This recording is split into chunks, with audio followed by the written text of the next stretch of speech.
Already being recorded. Hello, everyone. I'm Darren. This is kind of a strange way of doing it. I've never done this before, actually, like this. It's weird because I'm looking here and here. Maybe I should be right here. I'm an employment lawyer who works at a law firm called Sebris Busto and James. And you might have met Judd Lees before, or talked to Judd Lees. He's one of my partners. We've worked together about 25 years. I've been doing management side, which is I represent employers, since 1990. Time is now. The law is changing in a week. So if you don't know it, the law is, you will be required to provide paid safe and sick leave within a week, no matter where you are, no matter who you are as a company. I always tell people this presentation is the meat and potatoes of law, because this is the only thing people care about, their time off. Back last November, there was an initiative, 1443, that did two things, and we voted for it. Number one is we raised the minimum wage across the state to $13.50 across the state. That's the baseline. And can you hear me now? I'm good. I can hear you. Okay. And we were in this.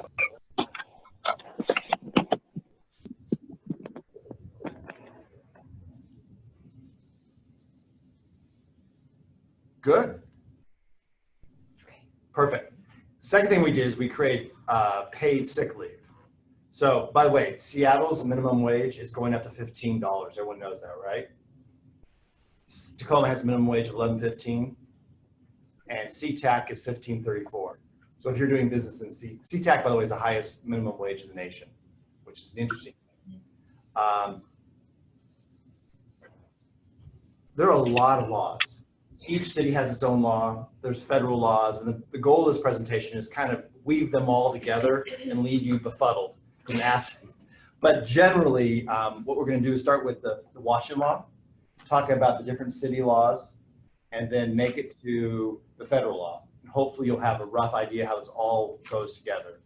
Wow, that didn't work. There it is. So let's go through the slideshow. So I always start with this because it's kind of fun.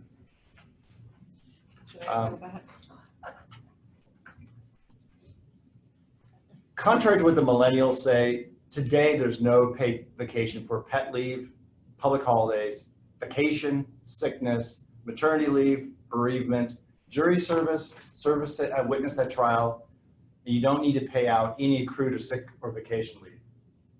I have conversations every day with people about this. They say, well, you have to pay out accrued sick or vacation leave. And I say, no, that's urban legend. Right now, there is no law that requires you to do any of these things. Now, many people do all these things because it's good for marketing. It's good for recruiting. It's good for the business. But at this moment, before next week, none of this is required.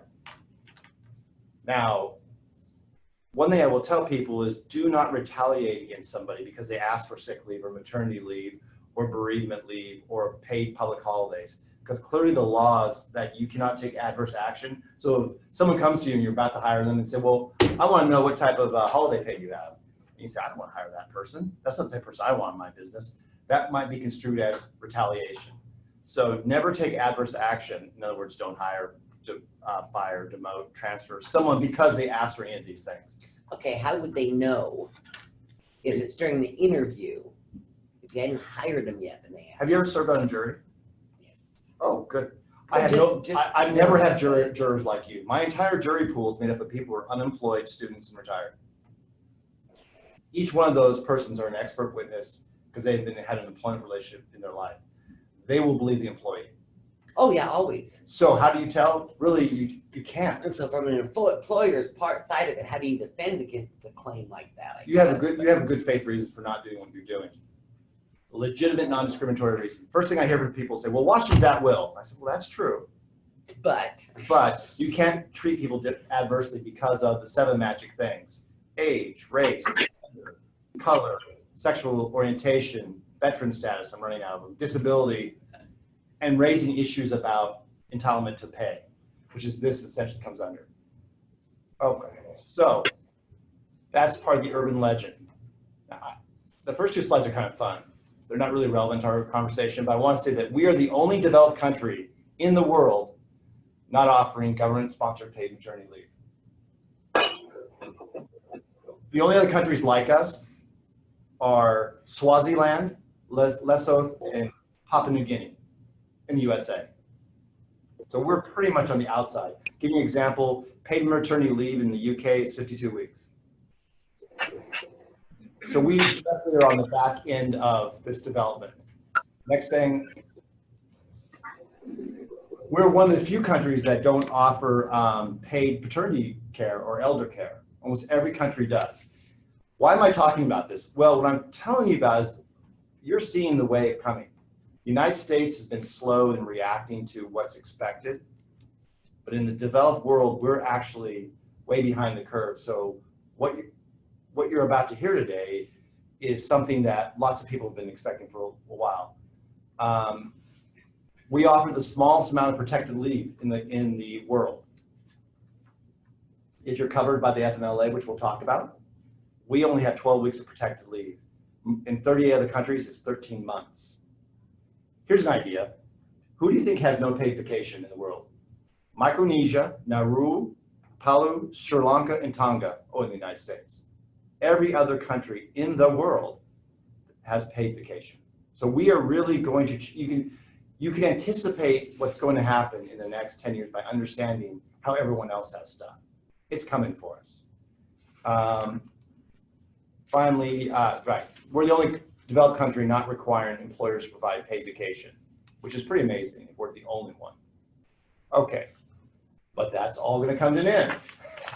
So, oops, sorry everybody. Start with the first one. That's D-Day. Everyone in this room needs to know that's D-Day. Life will never be the same after January 1, 2018. And if you're not prepared, you'll be blindsided by L&I. L&I is going to investigate, and they've taken the laboring oar to ensure that you all comply with the new law as of January 1, 2018. Who's covered? That's kind of like the first question. Everybody. All employers, regardless of your size, are covered by the new law. There's no carve out for small employers. There's no carve out for union employers like in Seattle. There's no carve out for anybody. If you're an employer, you're covered. What employees are covered? Those that are defined by the Washington Minimum Wage Act. Now that means something, but in English that means it doesn't cover exempt executives, exempt administrators, and exempt professionals. But everyone else is covered. So unlike FMLA, ADA, Washington law discrimination, and city leave laws, there is no size or revenue requirement. You're in. Everyone's in. Out-of-state employers are covered. So if you have employees in the state of Washington working, covered. I just dealt with this issue with someone who has a business in Vancouver. So they're on both sides of the state all the time. I said, guess what? When they're working in this state, they're covered. When they're working in Oregon, they're covered because they're your employees. So out-of-state employers will be covered. Only person who's not covered besides employees, independent contractor. Be aware that independent contractor status is tenuous at best. They have to really be an independent contractor, right? Not someone you want to make an independent contractor. So there's a whole test for what is an independent contractor and what is not, but I'll tell you what is not an independent contractor. Somebody who's integral to your operations. If you need that person to do your job, they're not an independent contractor. And the government's out here to reclassify everybody. So truly only independent contractors are not covered. So now we know everyone's covered, who's an employer and employee. What do they get? You get accrue 1 hour paid leave for 40 hours worked. That doesn't mean when you're on leave, you're on vacation, or you're on some type of leave of absence. It's 1 hour paid leave for 40 hours worked. Now, what if you work 45 hours? Well, you keep accruing time. What if you work 60 hours? You keep accruing time. So you need to track the hours worked to figure out how much paid time off they've accrued. So someone who works, 4 10s, Well, they're gonna accrue 1 hour a week, right? But what if they had to work on the weekend or had to make it a 4, they continue to accrue. And your job is to track it. What do they get in that 1 hour of paid leave? Their normal hourly compensation. Okay, what if they're working a prevailing wage job? Your hours vary. And yeah, and their hours vary between the jobs, if it's prevailing wage, if it's base, if it's, Really great question, right? and no answer. Not a lot of answers. Average. I'll tell you what the WAC, the Washington Administrative Code, has said about salespeople. Because with a salesperson, you would take total compensation divided by hours worked, come up with an hourly premium. They say you look back 90 days, come up with an hourly premium. Okay, so I'm now guessing. Everyone heard the word guess? I think what they're going to say is you look back at their hourly compensation in the last 90 days and divide it up and come out with an hourly rate. But what you really want, what about the extras you have to pay on, the fringes? Fringes, I do not believe count. Did you hear the word I said, I do not believe? Because it's not dealt with in the WAC. They just say your normally hourly compensation, which is determined by what you pay someone on normal basis. So if someone normally is paid by the piece rate, so you got a drywaller that tapes, you take hours worked divided by compensation, you come up with an hourly premium. So if they're working, I'm sorry, if they're working a prevailing wage job, Right. they're getting $50 an hour or whatever, 55 an hour on that job. And then the next day they're doing a private job, working on a non-prevailing wage, and they get $20 an hour. Mhm. You can't just set the system up to where you could, for based on how many hours they work, it's how much time they're accruing, and It not is- have base pay for that time off? Sick No, leave? because it's not answered. The short answer is that's unanswered. That's a great question. It's not answered in the Washington Administrative Code. So since we start this in a week, how do we do it? What I would do is I would take their normal hourly compensation and accrue time at that rate. So we need to figure out each week based on what they worked. Right. Yes. But there's more to this than just this, okay? Sorry, guys. No, that's okay. By the way, I want to point out, when I said all employees, that includes part-time, casual, temporary, seasonal. My son, when he was in high school, worked at the local pool. Under today's law, he would accrue sick leave during that summer when he's working. It covers all employees. You cannot set the bar, say, well, we're only going to give paid sick leave to people who are real employees or full-time. All employees accrue, and you need to track it. Again, you don't accrue leave when you're on FMLA leave, vacation, or other leave, but as long as you're working, you're accruing. Okay. All right, how can they use it? Well, first thing is really that should be notice, not usage. Do they have to give you notice before they take paid sick leave? Maybe. So the most you can ask is 10 days. The most, so if someone has surgery, you can ask for more than 10 days of notice. So if it's foreseeable, they have to give you up to 10 days. If it's unforeseeable, as soon as practical. So if someone doesn't show up for work, you can count that they're going to tell you if they have accrued sick leave, oh yeah, I was sick. And Can you require a doctor's note? we're going to get to that. You're jumping the queue. I know, I've got so many, we've been thinking about this for how long? The short answer is you can. So just so you know, but we'll talk about that. How much can they take at a time? Or the better question you need to ask is, how little can they take? As low as your payroll. As low as the way you track payroll. My law firm tracks payroll in 0.6 increments. So you could take a 0.6 leave. There is no mandatory 1 hour, half day, full day, all over. You cannot say, well, if you're gonna take leave, you gotta be gone for 3 hours. Because we can't pour concrete and not know you're gonna be there. The only way you get around that is you get a written variance of undue hardship from L9. Good luck. It's a written request. It takes 60 days to get them to give you an undue hardship. And then the employee has the right to appeal it, or the union does if you have a union. So the short answer is, if your payroll system tracks time in 15 minutes, they can take 15-minute leave. So how this becomes a big issue is people leaving to take care of their child, to take care of their parent, and taking partial days, They leave for lunch, they're gone for 2 hours, they come back, that 1 hour will be covered. And you can't say, no, you need to take the whole afternoon off. Increments are limited to your payroll system, but not more than 1 hour. Because they anticipated that, right? They anticipate everyone's going to say, oh, we bill by half days. They say, nope, 1 hour is the max you can, absent a written variance from L&I. Again, good luck. What do you take leave for? Sick, treatment, diagnosis of the employee or a family member. Or a family member. I have to take time off for my son to take him to the doctor. It's covered. You can't say, no, you don't. You got to schedule that on non-work hours. You don't get to say that anymore. Closure of the business or the school because of a big event. So, a national emergency, possible poisoning, things like that. They get time off for that. And domestic violence. We'll talk about, there's a specific statute in Washington about domestic violence, but also anything associated with domestic violence or assault.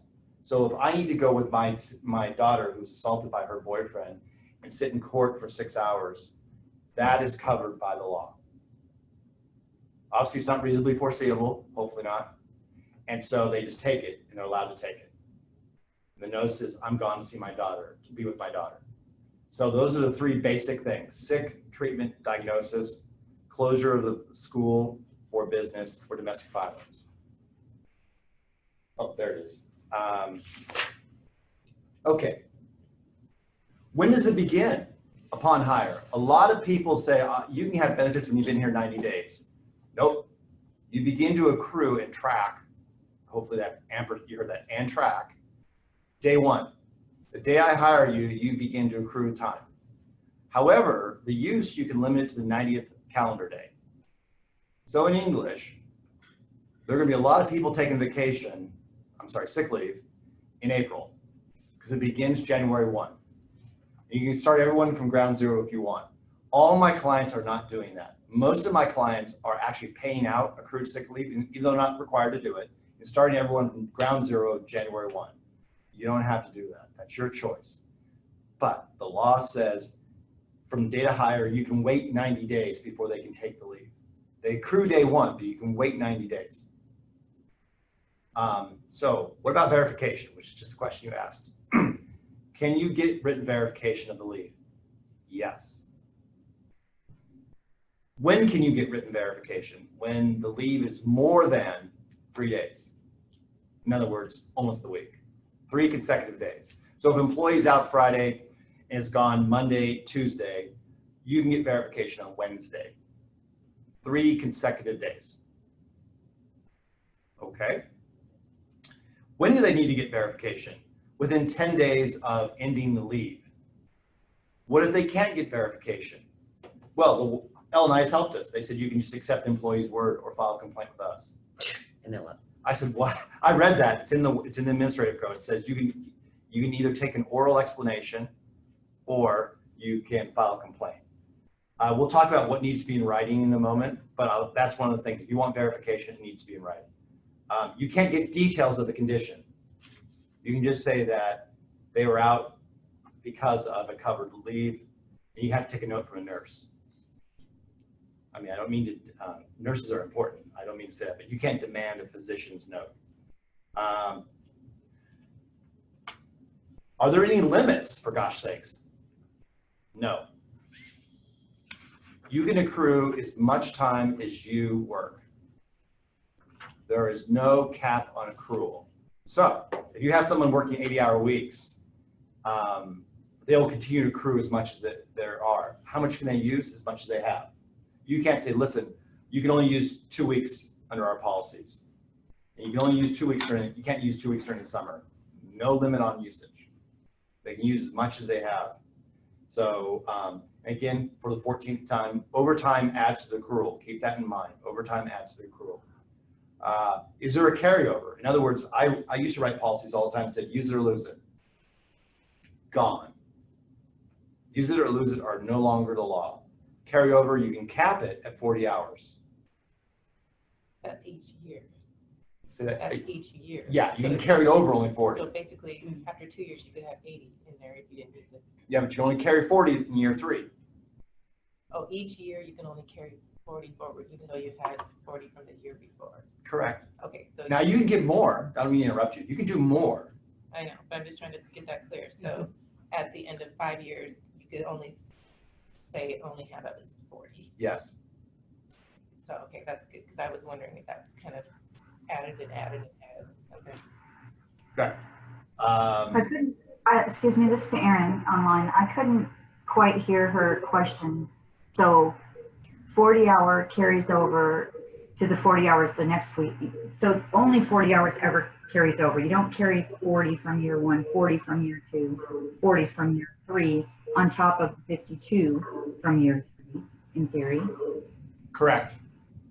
So only 40 hours. So the most they would ever have, let's say if 40 was the maximum they could earn in a year, let's just say, the maximum they would have would be 80.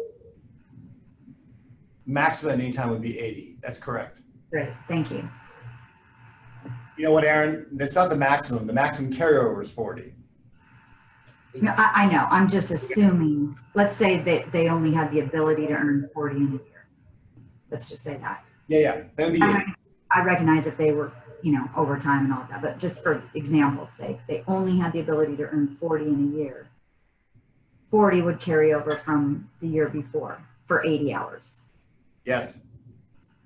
Not into the next year. So if they still didn't use it, you wouldn't be carrying over 80 into the next year of 40. So now there's 120. Correct. Okay, great, thank you. Yeah. And you have to pay that out if they quit? Well, that's a funny thing because that's the next bullet point. Not paid out at termination. So you are not required to. Remember, you can do anything you want to do. This is the floor, and some people pay it out. I don't know why people do because it's a contingent liability, but I'm not a good person. So you're not required to pay it out at termination. But if you reinstate somebody within 12 months, you need to reinstate them exactly where they left. So let's think about that. Guy works, my son works as a lifeguard, true story. He works for 88 days because school gets out and he works, and he has to go back to school. So he hasn't qualified to use any sick leave because he hasn't made it through the 90th calendar day, but he has accrued time. He returns to the pool, which he did, year 2. And by the second week of year 2, he is now allowed to take leave. And he's carried forward whatever he's accrued. So if you rehire within 12 months, you reinstate. So what's the answer? Hire everyone back in the 13th month. If you let someone go, keep them gone for 13 months, or they go back to where they are. Same balance. Okay. Exempt employees. This is pretty important because I'm sure everyone on this phone and in this room is exempt. So exempt people are executives, professionals, and administrators. And so there's some very specific tests whether or not you're exempt. Just paying someone a salary doesn't make them exempt, but you need to pay them a salary. So $455 a week, which is only $23,000 something a year, and then they have to perform exempt duties. Then they're not covered by the Washington law. Everyone listen to me now. That doesn't mean they're not covered by other city laws. You need to be aware of that. And we'll talk about that in a moment. Front loading. This is the answer, according to LNI, to fix all your problems. You can just front load it, which means in English, give them all the leave that they would get had they worked that year. How do you do that? Well, you just estimate how many hours you think they'll work in that year, and you just put that in their bank. And if you do that, you don't need to track every hour worked because you've given them front load. Now, what if the employee leaves before they've actually accrued that time? Too bad. What if the employee uses that time for non-covered leave, in other words, for personal time, not for sickness or for, domestic violence or for school closure, business closure? You can't deduct it from their pay, that leave, but you don't have to pay them for that leave. So how you would learn, say you learn that Bill, instead of being sick, went drinking and fishing, my dad would say, on a Friday afternoon. You won't have to pay them their paid leave for that day if you learn about that, but you can't deduct it from their pay because they didn't work. Okay, but if we front load, can you do, I guess it'd be front loading, but give everybody thing of personal time off, and I never mind, we see this universal PTO. Coming up. The next one next, okay. You guys go are ahead. anticipating me on top of it each time. You may to interrupt your question. No, that's fine, you're gonna get to it. That is, universal PTO seems to be the answer. This is kind of like gold bond. This seems to answer all questions. So what is universal PTO? You combine sick, vacation, personal time off and say, this is your time. I do this for a lot of clients, especially in the construction industry that we call merit jobs, that don't do union work. Because what happens when you have universal PTO? Nobody is sick, ever. Because who wants to use their vacation time being sick? Everyone makes it to work when you have universal PTO. Everyone schedules their doctor visits on the weekend or in the morning.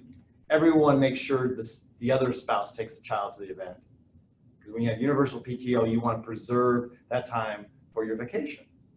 So it has an indirect effect of having people show up.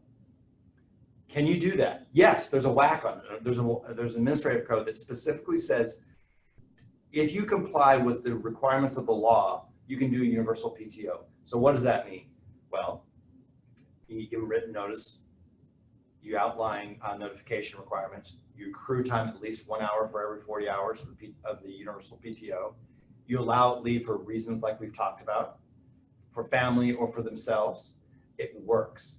What happens if they use it on non-covered leave? In other words, they go on vacation to the Bahamas. I can't believe it, but it's actually in the whack. Too bad, so sad. Okay, they don't use those words, but if you exhaust your leave on a PTO, the employer is not required to provide more leave. Okay, so how do you figure out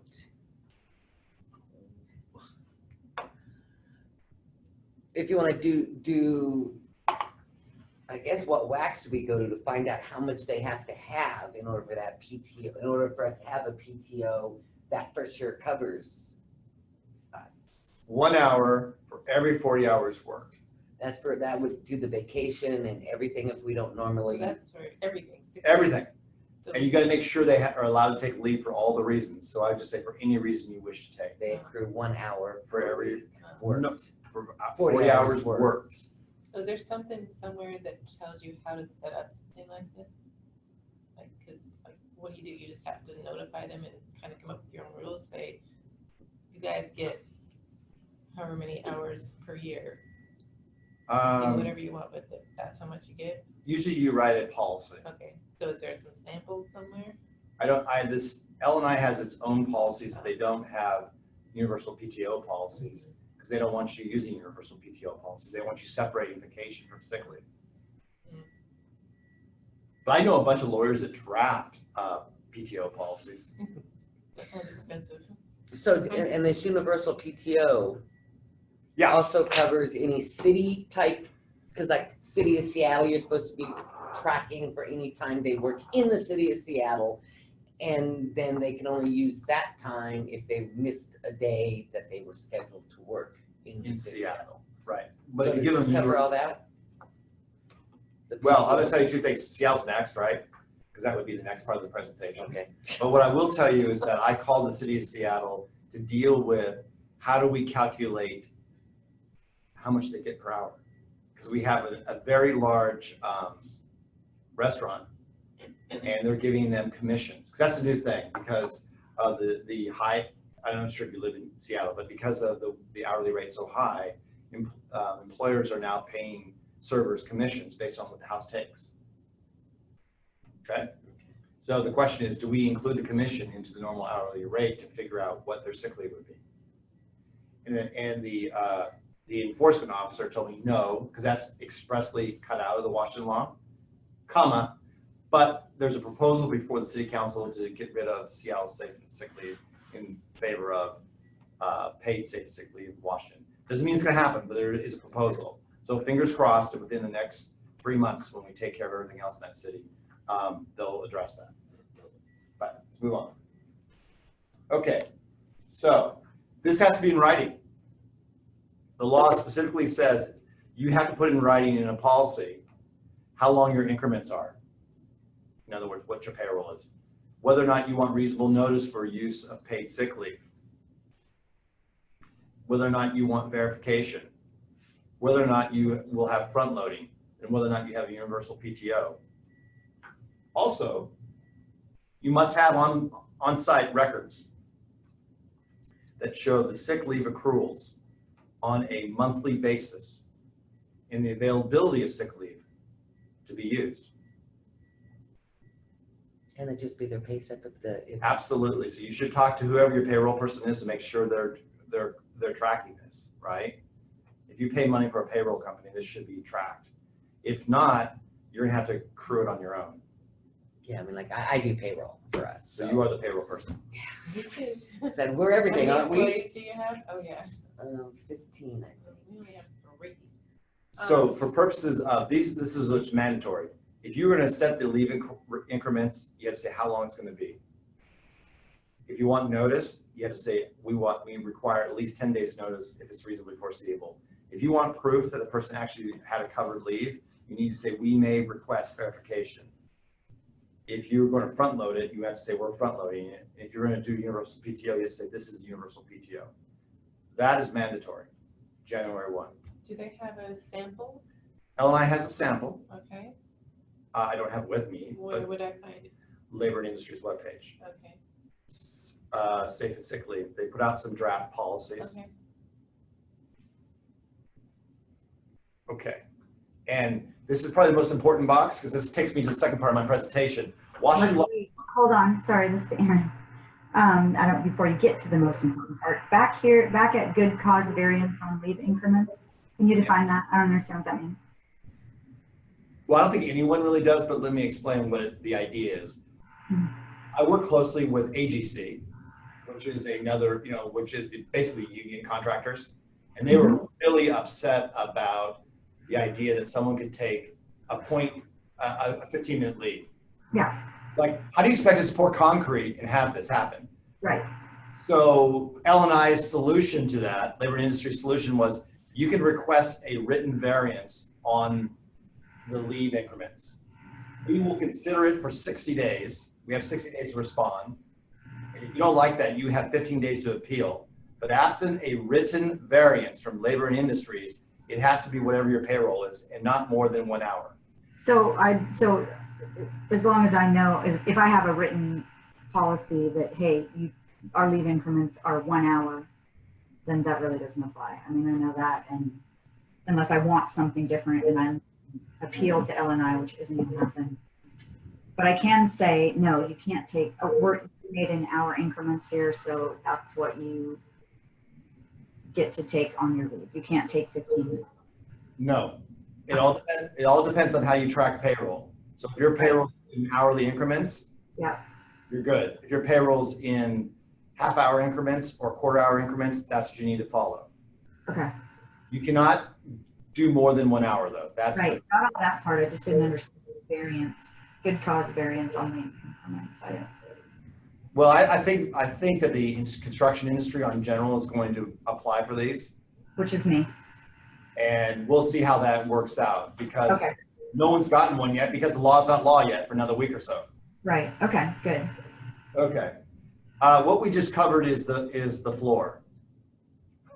It's actually inside the initiative 1443. It says that cities and counties can provide more protection than the law. So then what you have to do is if you work in some of these cities, look at these and mesh them. So Seattle, who's covered? Any employee who works in Seattle for 240 hours, and an employer with 4 or more full-time equivalents. So this is different, obviously, than the Washington law, because Washington law has no hourly requirement nor employer size requirements. So right there's a difference. So if we have 2 of our full-time employees working in Seattle, because we're general and submost out, then we don't have to do that. Absolutely not. The law is, the FTE threshold is based on the size of the employer, not how many people work in Seattle. You can have 1 person in Seattle and 100 in New York City, and you'd be covered. 4 or more FTEs, and then there's different tiers, as you know, of what's required. How much you accrue? Well, if you're tier 1 or 2, it's 1 hour for every 40 hours worked. That sounds the same. But if you're a tier 3, that is, you have 250 more employees, it's 1 hour for every 30 hours worked. So you're going to have different accruals depending where your employees are located.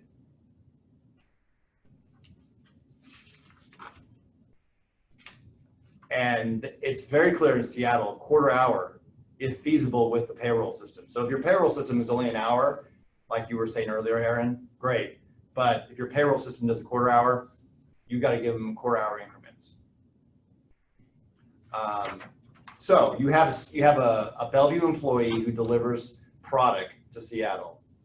That person will be covered when they're in Seattle. So if they're in Seattle for 10 minutes. It's Or tracked. 15 minutes. Or 15 minutes. But first of all, you're never in Seattle for 15 minutes, right? Well, that's true too. Right. It's a 2-hour trip. If they're doing deliveries into Seattle on a regular basis, that's time worked in Seattle. If you do It's not just the time they're in Seattle. no, it's City time. limits. It's in Seattle. It's the time in Seattle. If you have a project, and I'm not really good at math, that's why I became a lawyer. But 240 hours is how many weeks? Is that 2 months?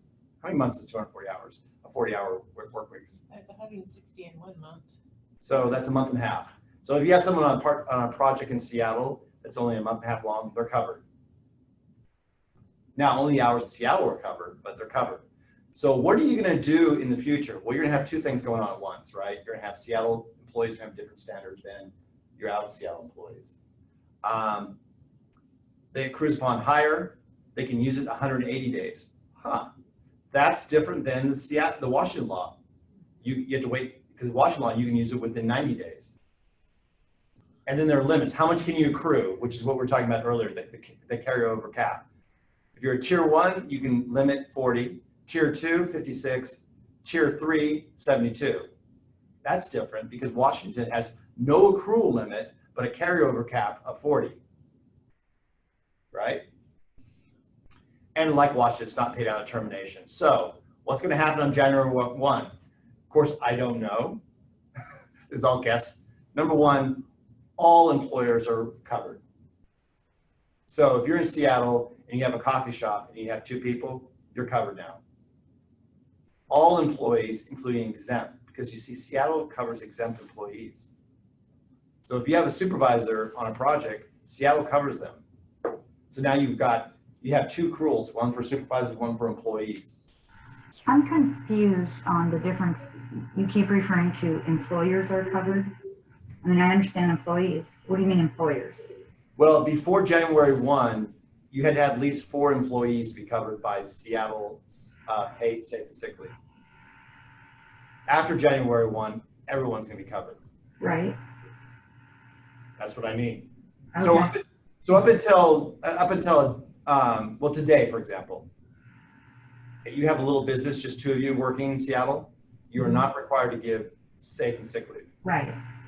So so in coverage requirements, and we'll see with the FMLA, certain employees are covered or not, employers are covered and not covered. Right. That's what I mean by employers. Okay. All right. How much do they accrue? Well, after January 1, depends on how big you are. If you're a big company, 1 hour for every 30 hours worked. Limits, no accrual or cap if non-exempt. Carryover you have different carryover for Seattle employees. You see that? Because the law says Washington's new law says we're not interfering with city laws. We're just creating a base. So if you have Seattle employees, you'll have different requirements. All right, Tacoma. It's been around for 2 years now. You have to work 80 hours in Tacoma, far less to be covered by Tacoma's law. And it's any employer who has a covered Tacoma employee. How much? 1 hour for 40 hours work. That's pretty standard. It too, just by the way, covers part-time, casual, temporary, seasonal employees. Everyone's covered. So you can see how easy it is to have a seasonal employee, or a part-time employee be covered under Tacoma law. You have someone on the site for 2 weeks, they're covered. So if they're there for 2 weeks, they've accrued 2 hours of paid sick leave. But they can't use it. That's correct. Now, Tacoma has a 1 hour policy. unless you have something longer. Okay. And just like you said, it accrues upon hire. You can use it within 180 days. Tacoma is the only law that has bereavement leave. It's kind of interesting. So Seattle law, Washington law, Sea Tac's law, Spokane's law, none of them cover bereavement, but Tacoma does. Now, if you have a universal PTO, it would cover it, but that's an interesting difference. Limits, it accrues up to 24 hours per year. So that's different, right? Because under the new law, there's no limit of accrual. You can use up to 40 hours per year. That's different because under the new law, you can use as much as you've accrued. You can carry only 24 hours over in Tacoma. So that's different than the new law, which is 40 hours. And like everyone, it's not paid out of termination. So what's going to happen now, January 1? Here are my guesses. Again, all employers and employees are covered, including exempt, because Tacoma covers exempt employees. If you have a project superintendent that you're paying a salary to and not paying them on an hourly basis, they're going to be covered by the Tacoma law. They're going to accrue 1 hour for every 40 hours worked. It accrues upon hire, but unlike the Tacoma law, they can use it within 90 days. And there's no limits on accrual if they're non-exempt.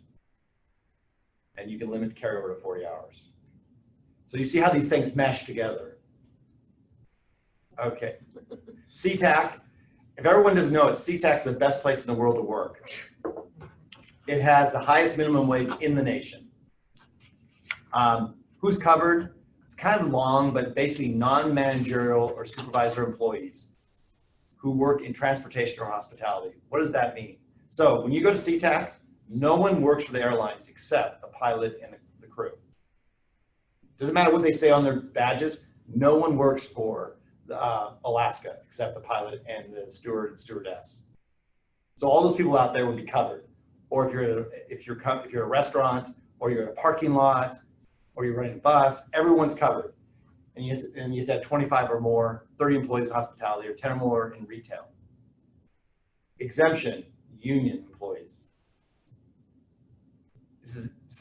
This law, Prop 1, was designed to unionize the airport. SEIU is a party who proposed this law. SEIU is a party who sponsored it. This law passed by 77 votes. All right, so what? Same thing, 1 hour for every 40 hours worked. Increments, doesn't say. Prop 1 has no statement how big or how small you can make your increments. Sea Tac has no regulations about it because Sea Tac city government never thought this would happen. So there's no advice on increments. So I would tell people, if you're in Sea Tac, do it by whatever your payroll system is. Accrues upon hire. Sea Tac, you can use it immediately. So if you hire Bill, at the end of the week, Bill can take an hour off on Monday. Accrues immediately upon hire. No accrual or usage cap. That's consistent with Washington law. There is no carryover at Sea Tac. You know why? You have to pay it out at the end of the year. Sea Tac requires the employees to be paid any accrued leave at the end of the year. It's the only law that does that. Again, I'm telling you, it was designed to unionize the airport because the unions thought if employers were forced to pay it out at the end of the year, and they could carve out get around the law like you can in Seattle, everyone would unionize. So what do you do now after January 1? All employers are covered, all non-exempt employees. So this is different than Tacoma and Seattle, right? So in Tacoma and Seattle, if you're an exempt employee, an executive, a professional, or administrator, you're covered.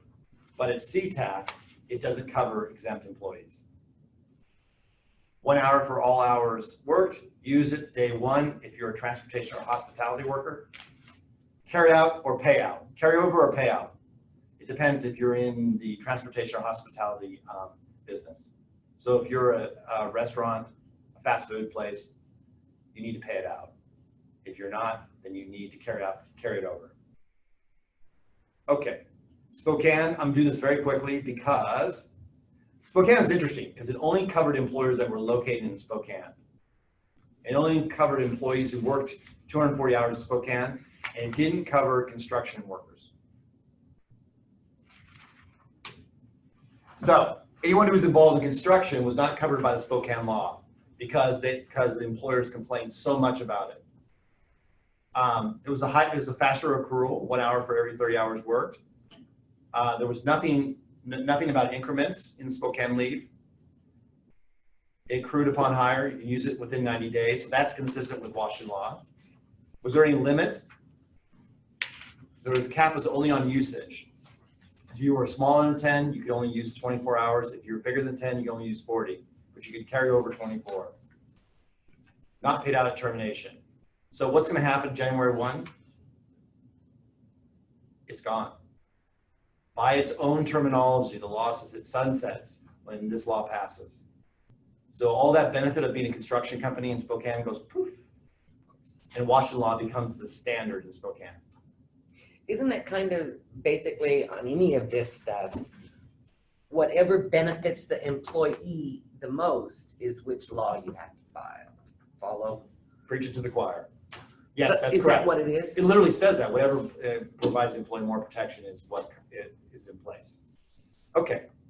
Family Medical Leave Act. Why are we talking about that? Why we're talking about sick leave? Well, because they're really related. And that's what we call it in the business. You know what FMLA stands for? Far More Leave Than Intended Act. Or Friday and Monday Leave Act. They've done studies and almost all FMLA is taken on Friday and Monday.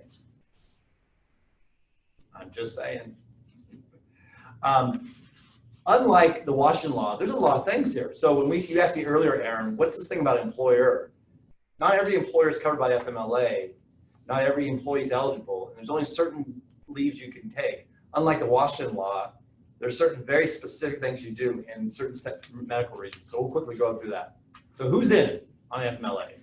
Well, you have to have 50 or more employees working for you for 20 weeks. If you have less than 50 employees, the first question I ask you is, why are we talking about FMLA? So when people call me and say, hey, Darren, I had this employee, she's pregnant, she's going to be out for 2 months. What do I need to give her? First question I say is, how many employees do you have? And they always, why are we talking about that? Because that's the important, because there's no FMLA leave if you have less than 50 employees. It's not just when you cross the threshold for 1 day, it's for 20 work weeks in a year. Don't have to be consecutive, but 20 work weeks. So who's in? 50 or more. What about the employee? The employee had to work for you at least 12 months. At least. They don't have to be consecutive, but 12 months. And in the last year, they had to work 1250. That's basically part-time. And they had to work at a location with 50 employees or more. So take construction company, has 100 employees, sends employees to Bellingham to work on project. There are 48 employees on that project. They're not covered because the employee has to work on a project that has 50 or more employees within 70 miles. And that's not as the crow flies, it's how the road is. I'm serious. Why? Why is all this stuff? Well, because the FMLA was passed as a historic bargain between employees and employers to give people short leaves for medical reasons and know that they won't be fired. You need to earn it, and it protects small employers. It's passed by George H.W. Bush. And so it's a little more of a law that reflects a negotiation between two competing interests. Okay. You have to earn this one. Unlike Washington one, you don't earn it, you show up. Okay, what do you get? Well, I get in fights with people about, I don't want to give them the leave. I'd say, well, it's unpaid. It's 12 weeks of unpaid leave. Give it to them for prenatal care, childbirth, adoption or foster care. By the way, if your employees both work at the same place and they have a child, they divide the time. They don't get to take 24 weeks. They have to divide that time. That's rare. An employee's serious health condition. What's a serious health condition? It prevents you from doing the job. Spouse, child, or parent serious health condition. That definition, spouse, child, or parent, is much more narrow. Much more narrow than Washington's law. So to get FMLA leave, you have to be a spouse, a child, or a parent. Okay. Or if you're a covered service member, military leave is 26 weeks of unpaid leave. Okay. What happens when you're on leave? Your benefits continue. So if you pay for healthcare coverage now, you continue to pay for healthcare coverage later While they're on leave. But if you don't pay for it now, you don't pay for it then. You continue as it was. Why? Because it's supposed to be for a short term. Other benefits of employment, say seniority, COLA adjustment, end of year bonuses that everyone gets, they get all the benefits they would have had as if they were working. Okay. So if there is a classification pay raise, they get the classification pay raise. Imagine this, an escalator. They get on here, when they get off 12 weeks later, they're in the same place as they left. That's the whole idea of the FMLA is it's a short-term leave and you don't impact people's benefits. What about temporary transfer? So someone is on reduced schedule or intermittent leave, which we'll talk about in a minute, but you can, as an employer, put someone in a different position if they're on reduced schedule or intermittent leave. Let me do the math for you. 12 weeks divided by 52 weeks is 9.5 hours per week. What does that mean? If an employee has a doctor say they need to take off every Friday to go to the counselor, they will be covered by FMLA for life. Because they get 9.5 hours per week. Because they get 12 weeks of unpaid leave. So you may want to temporarily transfer them to a different position while they're taking intermittent or reduced schedule leave. And we'll talk about what's the difference between reduced schedule and intermittent leave, but the point is you're required to give it if it's medically necessary. Job protection. They return to the same job if they return within 12 weeks. You cannot eliminate their job. You cannot get rid of them. If you learn that they are worthless while they're on leave, which happens all the time, you cannot fire them or not take them back. You may discipline them. That has different issues, but they get the same job they return. Now, if that whole job classification has been eliminated, there is one exception for that, or the whole plant's been shut down. But I've told people, if you shut down a plant in Kent, if you have a plant working in Seattle, offer a position in Seattle to avoid the litigation. But generally, they get the same job. If they cannot do the job after 12 weeks, right? So I have a client, we just settled the case. The individual attempted to commit suicide twice within 2 years. He was seriously messed up. When he came out of the hospital after being in for 6 weeks, he couldn't do the job. So we didn't have to reinstate him because he was unable to perform the job. Then we had the disability law, which we'll spend 2 slides on today that we had to deal with. But the point of FMLA is short leave, in duration, for a condition, job protected, return. That's the idea. If they can't do the job, then FMLA doesn't cover it. Okay, how's leave taken? As I said earlier, 3 ways: block, intermittent, or reduced schedule. Okay, block is easy, right? Take 2 weeks to have surgery. Intermittent is not easy. It is take leave whenever necessary. You know, I got my migraines again. It's a migraine again. I gotta go. Send an email to the supervisor saying it's time to go. That's what it's called, intermittent leave. So 12 weeks or 9.5 hours per week, as I said earlier. That means someone can take intermittent leave of 9.5 hours a week and still be covered because they have to only work 12.50, right? So here's the piece of advice. When someone says they need intermittent leave, you get a certification of that. Don't accept someone just telling you that. Because once they say that, then they are. Reduced scheduled leave is exactly what you think it is. We take every Friday off. Again, get that certified. That's medically necessary. Don't accept someone saying, I need Fridays off. And remember, it's not just for the individual, right? So if your child needs counseling and say, we need to take every Friday afternoon off to be with my child, get that certified. Because that's, if you're a covered employer, you're going to need to do that. Stacking. My favorite discussion, if you take away anything from today, do not allow yourself to be stacked. What does that mean? You have paid sick leave, say the Washington State and sick leave law. An employee says, I need to take time off because I'm going to have surgery. You run the paid leave and the FML leave concurrently at the same time. So they don't end up stacking, having 6 weeks of paid sick leave and then 12 weeks of unpaid leave. How do you avoid stacking?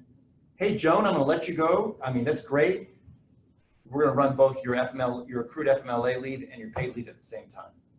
That's what you need to do, right? So then you pay them while they're gone, Right, but it still counts for their FMLA because Yeah. you're securing their job, basically. double burning, as I call it. Burn it both down. You have to give them notice of it though. Don't expect them to know that. Because a lot of people, honestly, well, I got my 6 weeks of sick leave and I got 12 weeks of paid leave. I'll be out 18 weeks, right?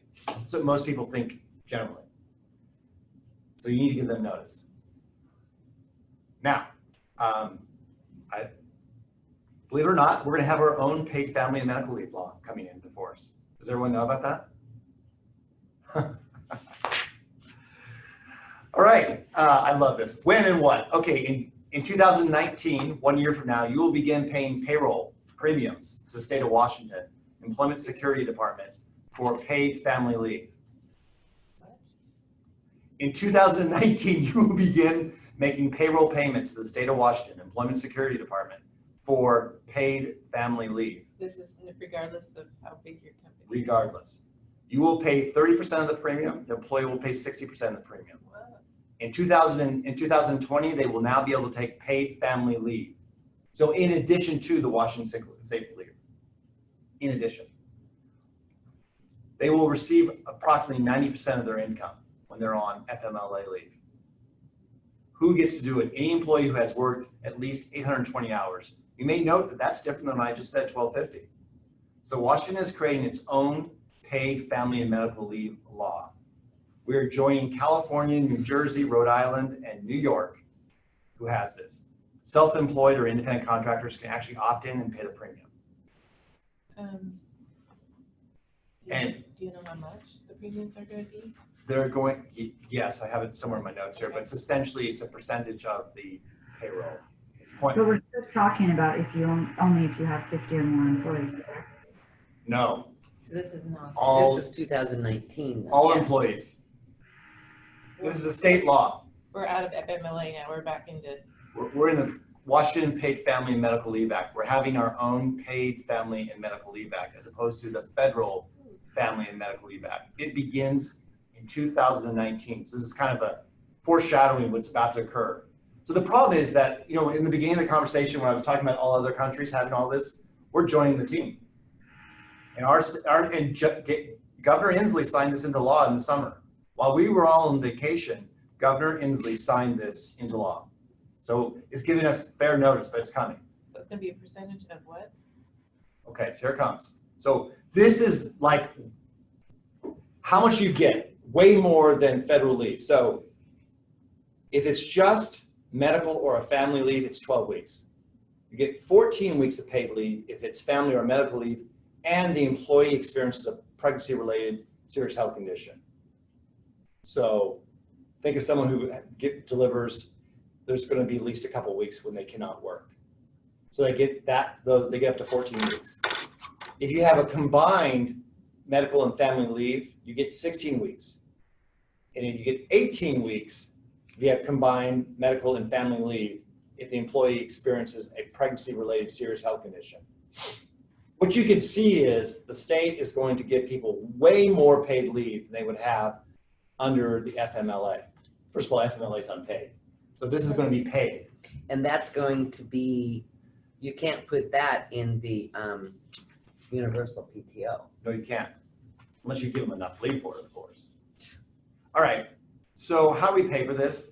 Well, I'm sorry, it's going to be, minimum will be $100 a week, maximum will be $1,000. So there is some limit on how much they can take out. It's a percentage of the average weekly wage, and there's a whole formula. The premium rate is 0.4% of the wages, so that was what you were asking me earlier. The employer pays 37.5%, the employee pays 62.5%. You're right, I forgot my notes. Smaller employers are not covered. I forgot that. Darren, good point. So we really don't have to worry about that. So we don't gotta worry about Okay. this. But all about that. Okay, so this is actually. No, but the employee still must pay. So you'll still be withholding, the employee still has to pay. Is that, how's that gonna happen? Well, you see, Is this an L and I thing? no, it's an ESD thing. I'm so confused. No, hold on. We'll divide it out. Give me a second. Safe and sick leave is labor and industries. Okay. Paid family leave is employment security department, unemployment. But- So they're gonna, So it's change going to the be a rate. payroll deduction. it's gonna be, okay. And so the employees, you will still be withholding for the employees in 2019 if you're less than 50 employees. They still will be able to take this leave. You just won't be paying it if you have less than 50 employees. We won't Okay? be paying our share, our Your company share. share. Okay, Yeah. so, We already gave There's going to be a state fund um. so for we- this 50 plus employees, to pay. employee. But you still will be doing your payroll. To pay, but it will still be benefit. You know, I think people that make these laws Okay. Oh, my need goodness. to be able to do. You know, I used to talk about this all the time, the Washington State Family Care Act. Because it was this act was passed in the 90s that said that if an employee works for an employer with one or more employees, they get leave, any available sick leave, right? They can use to care for a family member. And a lot of people didn't know about this law, so they said you can take your own sick leave, but you can't take time off to take care of your husband. And so Washington passed a law saying, no, if you have available sick leave, you can use it for anything that's within a family member. And the definition of family member is gigantic. The employer on the law wasn't required to provide leave, but as you can see now, Seattle, Tacoma, Sea Tac, Spokane, and Washington, there's going to be leave. So the question I have is, has the Washington State Family Care Act disappeared, right? The answer is no, because it's still relevant for exempt employees. So if you're an exempt employee, executive, administrator, professional, paid a salary, and you work in Bellevue, you're not covered by the Washington law. But in the Washington State Family Care Act, you are. So if you're the HR manager and you want to take leave to take care of your grandfather and you have available leave, the Washington State Family Care Act says you have to let exempt employees use their leave.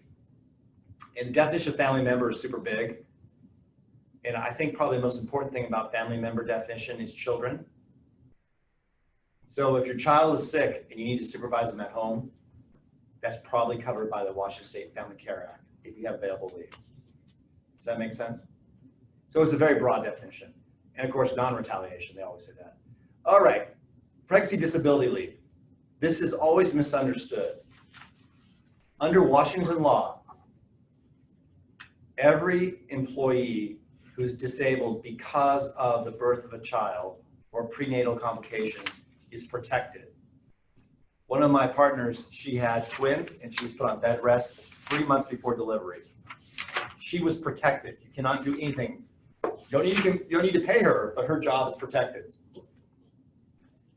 If there are no serious complications during birth, usually means, this is in the regulations, employees entitled to 6 weeks of disability leave.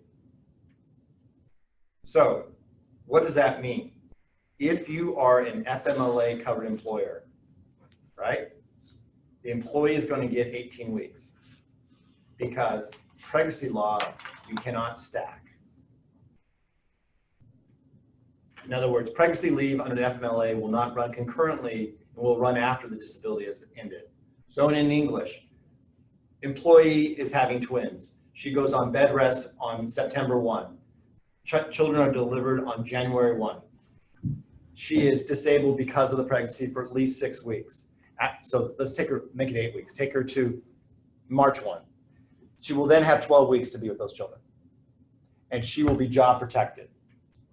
None of that time will be paid except unless she has accrued safe and sick leave, right? Or we're now into the Washington Paid Family Leave Act. But she will be job protected. You cannot get rid of somebody because they had a child.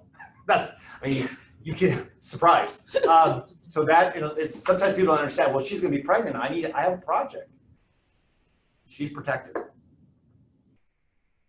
It will not run concurrently. It has to run one after another. Does everyone understand that? That's an exception to the rule. Domestic violence leave. this is somewhat assumed by the new Washington State Sick Leave, because it covers all, Washington State Sick Leave covers domestic violence. The difference is if you're a victim of domestic violence, there's no accrual or wait period under this law. Is that clear? Okay, and you're a victim, you're considered under this law, somewhere we talked about, like if it's, you have to go be with the family member that was the actual victim, You're still covered. you're still covered there. Right, so this is a carve out. Domestic violence leave law is a carve out. If someone's a victim of stalking, domestic violence, or sexual assault, Washington says you may take reasonable leave, with no definition of what that means, to help them or the person themselves deal with counseling, criminal issues, court. It's a special leave that's covered out. In fact, take care for legal or law enforcement needs, seek treatment or medical injuries, obtain services from shelter or social services programs, obtain mental health counseling, participate in safety planning, relocate or take other actions to increase safety. All that's protected under Washington domestic violence law. And why we talk about that is because unlike the new Washington law, there is no period for accrual and you wait till you use it. If you're a victim, you can use it right away. You hire Samantha day one, but that Friday night things go wrong with her boyfriend. Although she's not accrued any leave under anybody's laws, she's protected. It's unpaid leave. It's unpaid. It's unpaid leave, but she's protected. Her boyfriend who works for you, actually, you hired him and his girlfriend gets beat up that night. He's allowed to take leave to be with her. A reasonable leave. As long as he's not the one that beat her up. He's in jail. No, trust me, I work with DV victims. Okay. Everyone's covered. Military leave, quickly do it. Federal employees, they get paid. Military leave for the FMLA. Family members of military service members may take 12 weeks of unpaid job protected leave. Same FMLA eligibility requirements, 50 or more, 1250. Working on a job site with more than 50 employees. If you're that person, you get leave, 12 weeks of unpaid leave to deal with things like deployment, attend military events, child care related events because someone's gone on leave, military care of the military members' parents who are incapable of self-care, financial legal arrangements because someone's on military care, counseling because of deployment. When they come back, they can take 15 days after deployment. So if someone is a family member of a military service member, if my dad is serving in Iraq and he comes home, I can take up to 12 weeks of unpaid job protected leave for certain reasons. If I've been with you for a year, I've worked 1250, and I have 12 weeks, in my leave bank. And I bring this up because we live in Washington. We have lots of military bases, and there are over 400,000 people in the field right now. This will come to an end. It will come to an end, all these wars. And these young men are going to come home. You have to be aware that there's going to be laws, and women. Which is basic care. Washington has its own law, which is different than FMLA. So anyone who is a spouse of the military and has worked for you 24 or more hours per week, part-time employees can take off 15 days of unpaid leave when someone's being called for duty. So this is in addition to the FMLA. And does the size still matter of the employer? Nope. This is regardless. Regardless. So in English, if you have an employee and their spouse has been called to active duty, they can take up to 15 days of unpaid leave. If they're coming back from deployment during the middle of deployment, they can take leave. It doesn't cover post-deployment. It's basically trying to help people and to deal with what happens when someone leaves out in the drop of a hat to go to Afghanistan or Iraq. USERRA, I won't talk much about it, but it's a federal law that says employees have a right to be reemployed when they return from duty. If certain things are met, that they come back right away, they get discharged honorably, you will have to reinstate them. there's a lot of things you have to go through, but the bottom line is service members are reinstated to their work. Okay, final 2 slides. I love disability law. Why do I love disability law? Because everything's a disability. I think everyone has a disability. It's a physical or a mental condition that substantially impairs your ability to do major life functions, right? You mean like attorneys? Well, I'm disabled, right? I wear contacts. I'm just saying because you're an attorney, it automatically makes you disabled. I figured that out, but I faked it. So what's interesting about disability law, you can't discriminate against someone because they have a disability. That seems to be obvious, right? Because someone's in a wheelchair or someone's suffering from a mental condition, you can't say, well, we're not going to hire you. That's unlawful. I think as Americans, we all know that's unlawful. That was passed by George Bush Sr. again. And the idea was to give people opportunity to work. That's very important because we're going to talk about what this means the next one. You need to reasonably accommodate disabled individuals. What does that mean? Well, it's the only law, let me repeat this. This is the only affirmative action in federal law. You need to firmly help people who are disabled do their job. So if someone comes to you, let me give you an easy example. I have a bad back, this is the case, and I cannot put the gas thing into the ground at the service station to take the gas out of the big trucks. But he's the one that's delivering the gas. Yeah, okay. But if you give me this tool that costs $150, I can help put it into the ground and I can do my job. If you refuse to consider doing that, you probably have violated the law. You have not reasonably accommodated disability. Let's use your industry. I've hurt my back and I was hired to carry, I'm a laborer, carry stuff back and forth from the trucks. Absent a back brace, there's nothing else we can do for you. You only need to reasonably accommodate them so they can do the job. You do not have to rewrite the job. The employee must perform the essential functions of the job. Getting back to my example, my case, the guy comes back after attempting suicide. He couldn't drive. He was a salesperson. He couldn't drive, and he had difficulties talking to people. And he was stressed out the whole time, and he wasn't sleeping. He was a salesman. Yeah, and so we're like, well, we need you to drive. So he could not perform the essential functions of the job. So what he said to us is, I want to be a sales consultant. I've been your #1 sales guy for over 15 years. True. I've made you millions of dollars. True. In a couple of months, I'm sure I'm going to be good. Maybe. So I want to be a sales consultant. I'll tell people what to do. And we said, we're sorry because the essential functions of the job are getting into that car, meeting with contractors in the field, and selling them hardwoods. If you can't do that, you can't perform the essential functions of the job. So he said, this is why we're talking about leave. I just need a period off, and I'll be good. So, first of all, who's covered by disability law? Employers with 15 or more employees. Washington's 8. And eligible employees, any employee who's disabled. No hours requirement. No wait to take disability leave. You hire me tomorrow and you find out I'm disabled, I'm covered. Somebody can't just, I guess what I'm getting at is,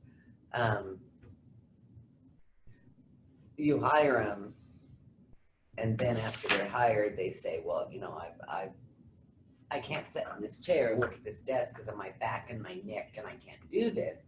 But there would be chairs or something you could get. They can do that to you. That's what they do to you. I mean, that's what will happen, right? And so you have to go through the interactive process. I'm using all law words, but basically you say, okay, let's see if we can get you a chair that helps you do your job. See if we can get you so say I know someone had MS and she was a salesperson and she was a car salesman and they put her on the second floor. I'm like, why'd you do that? Put her on the first floor, let her do her job. She doesn't make sales, she's out.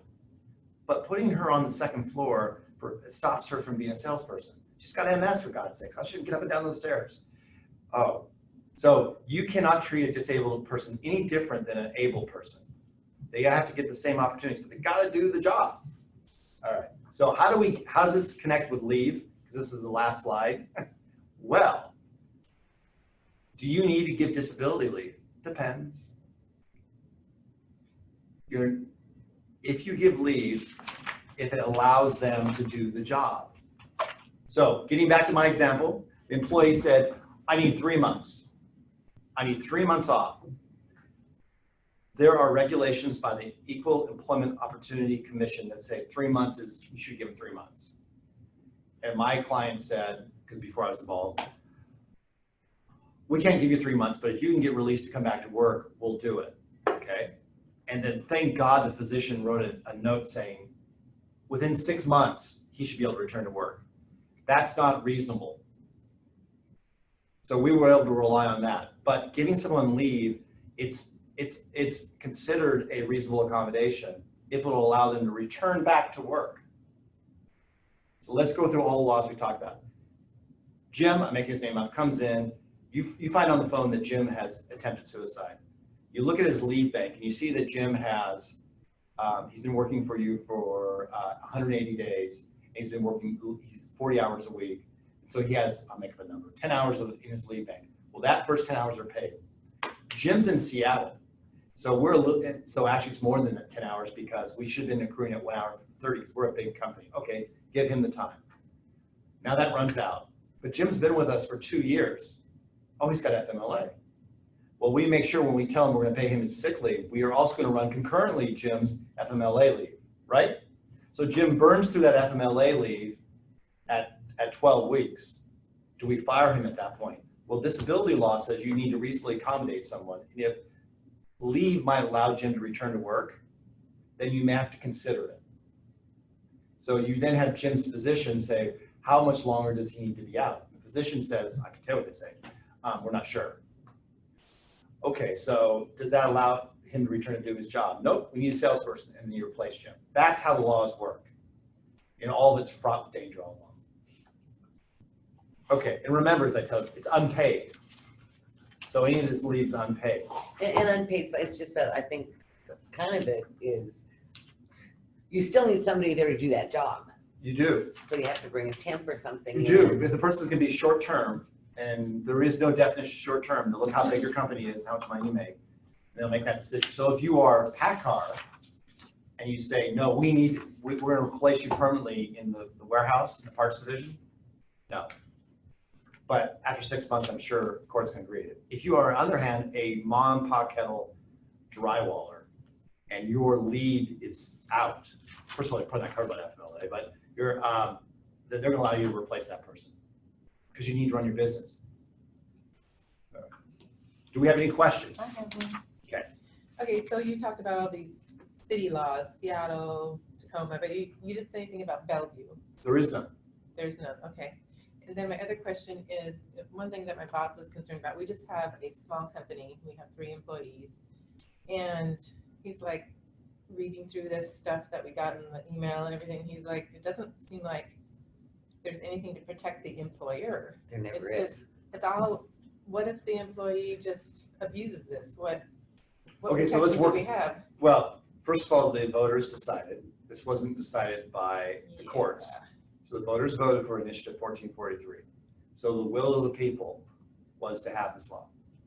How do you make sure someone's not abusing it? Well, you can have verification. We talked about that, right?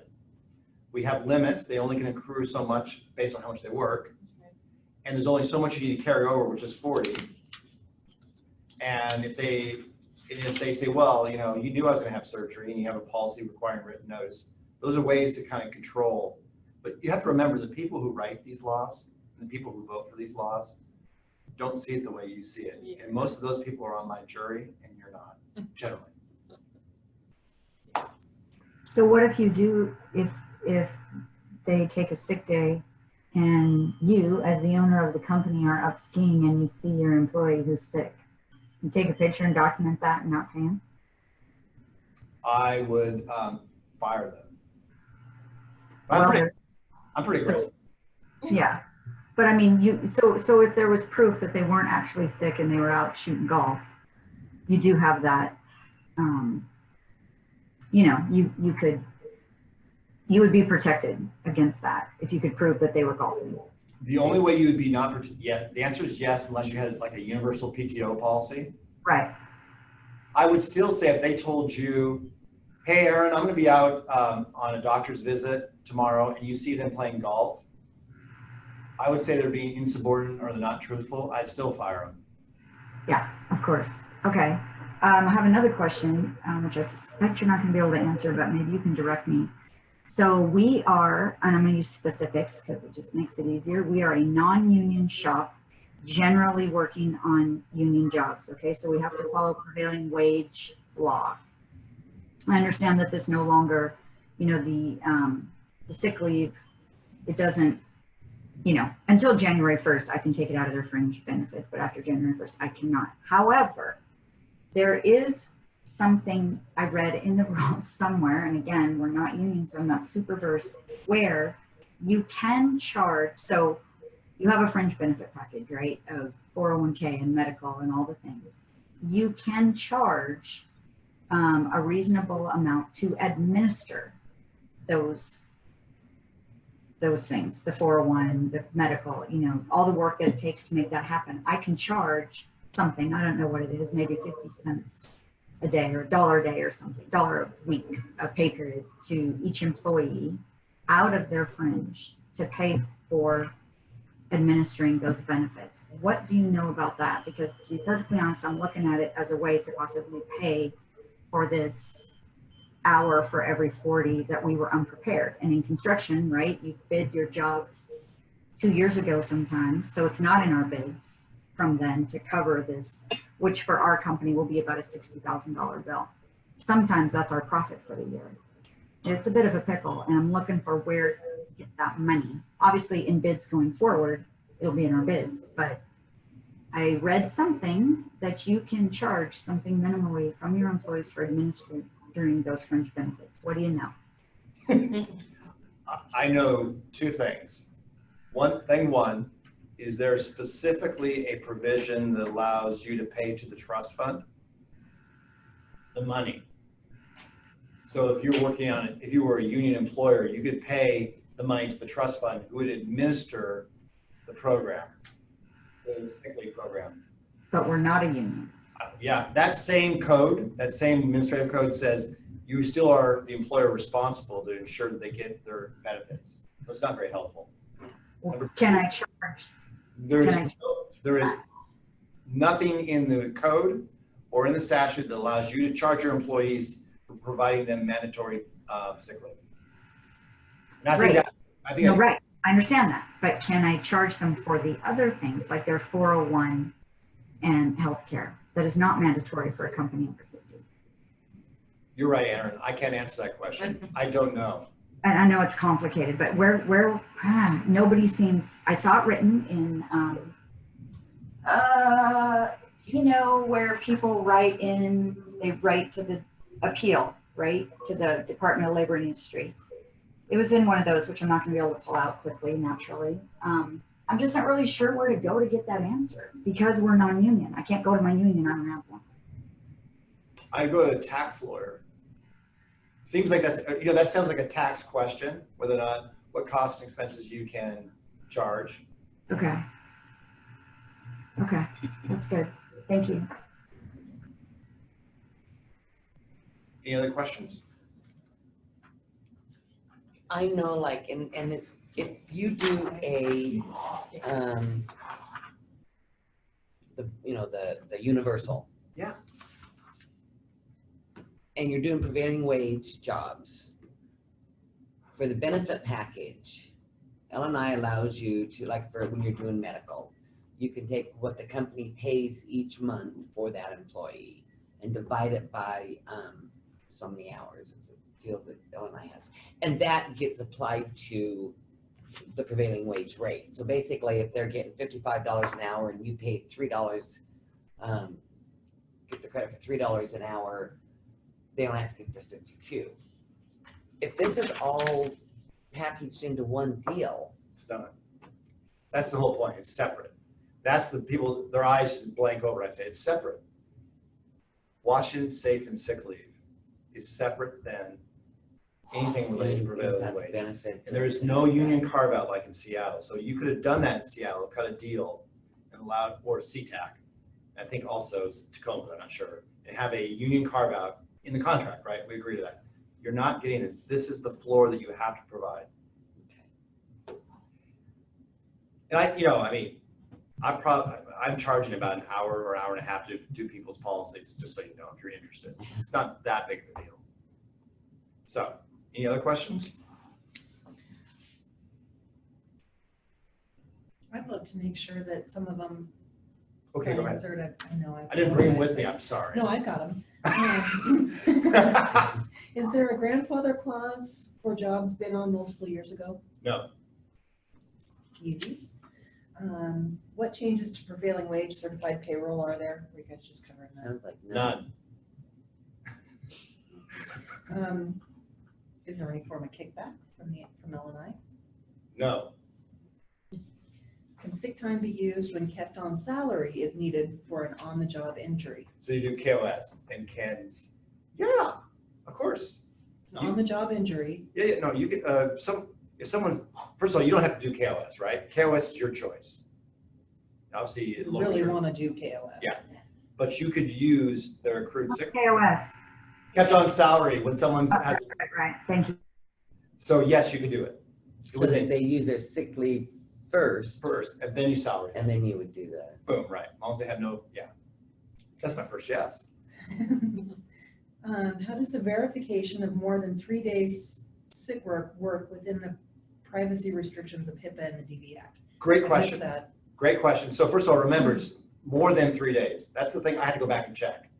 3 consecutive days. So if they're gone for 2-3 days, that you can't ask for verification. Remember, also it has to be in writing. Having said all that, all you can ask for is to verify that they were out on a covered leave because of a sick or safe leave. You cannot get the details of the condition. The doctor or nurse would just write the note saying that we could not return from work for medical reasons or That's whatever. right, that's all you can get. It's very specific, by the way, that's very specific in the code. There are only about 12 code sections, just so you know. It's 296 1 something. If I had it's 296 hyphen whack, and there's only about 12 codes sections. And that's very specific about what you can learn, you cannot learn. You need a lawyer to tell you how to read it. I think you do. Any other questions? That's it? That was it? Welcome to the new world. You have one more question? No, I'm just confused. We're trying to, What are you confused about? Well, it's just like you talk really fast and so but most of it doesn't, we only have 3 employees. So there's a lot of, I don't, like when I hear 50 or more, I just quit listening. But I guess my main thing is, you said there was a sample of L&I, or this mandatory written policy, whatever, on the L&I, so I'd really like to know where to find that. It's there, they'll say sample policies and Okay, they'll so PDF. I go into But- there, This is what you need to take away from today. Yeah. In 1 week, you'll be required to accrue and track I got that. sick leave for your employees. It'll be 1 hour for every 40 hours worked. Mhm. It has to be provided to them in a monthly basis. Mhm. They need to be given notice that they have this leave and they're entitled to take this So we leave, have to send a memorandum or something. something like that. Okay. And that you cannot retaliate against them if they ask for leave. Somehow they're being obstinate about it until they become a problem, right? You can't retaliate even if they don't qualify. You just need to explain to them they can't take it for 90 days, Okay. assuming that's your policy. Mhm.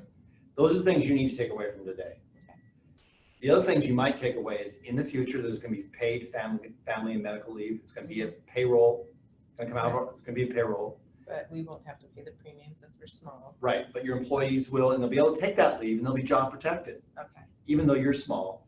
And what you take away from today's conversation is that disability law is probably, even though you're small, probably would cover you anyway.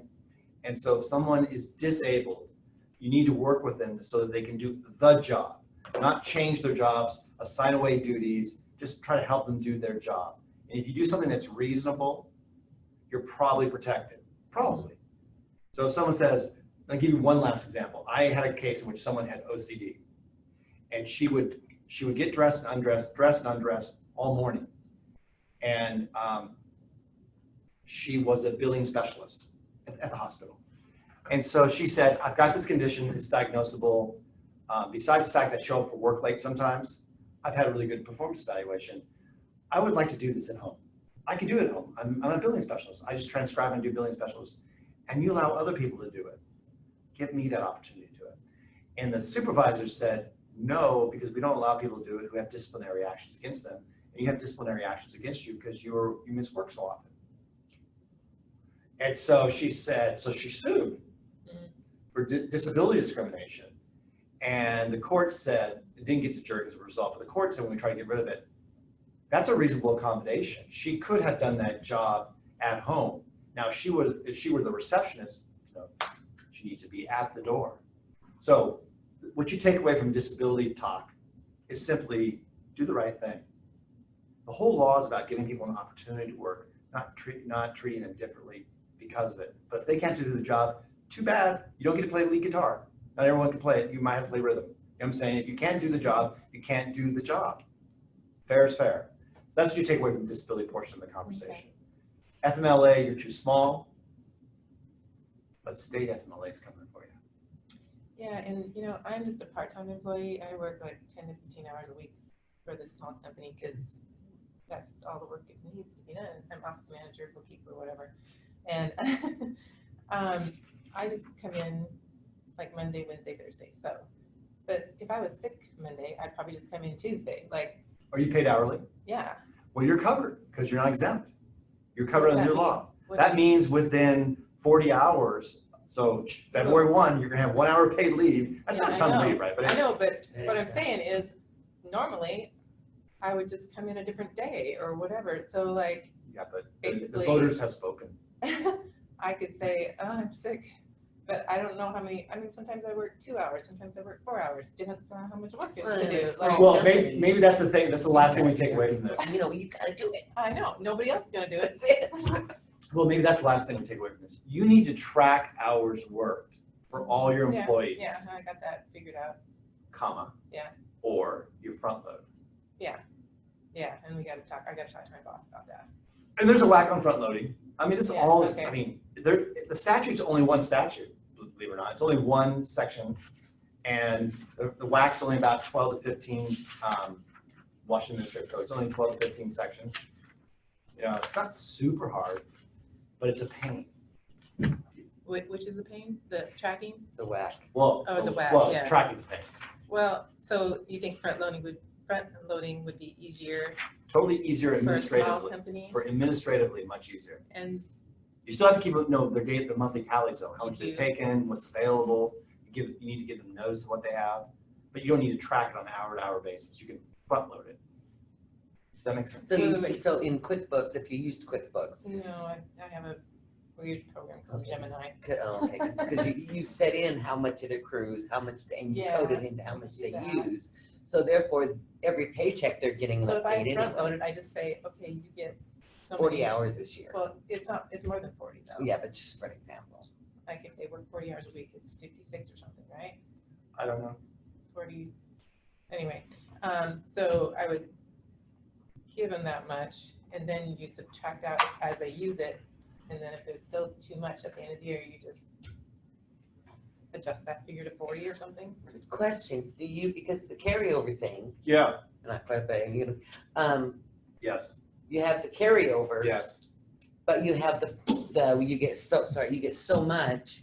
How do you carry over then if your what you universal plan? It's what you use. But you have to adjust it in there. Yeah, if you're gonna have universal, that's a very good question. No one's ever asked that question. I've done this presentation 5 times. My guess is you have to carry over. So let me tell you the question is, Because normally, like if you have universal vacation, you don't lose PTO it. and someone has something left in the PTO bank, do you need to carry it over to the next year? I think the answer has to be yes, because the statute says you have to carry up to 40 hours. Okay, so as long as they carry, if they had 20 hours left, It's 20 next year. so it's not Okay. the, but they can't do more, so it's not like accumulated. Because like I Right. said, right now, we've Imagine how got much the user to you- lose it. Imagine how bad you're gonna hit though, if they have 40 hours left and then they gain another 40 hours. They can take 80 hours of vacation. Before the end of that next year. You know what I mean? Right? Because it's universal, Stop.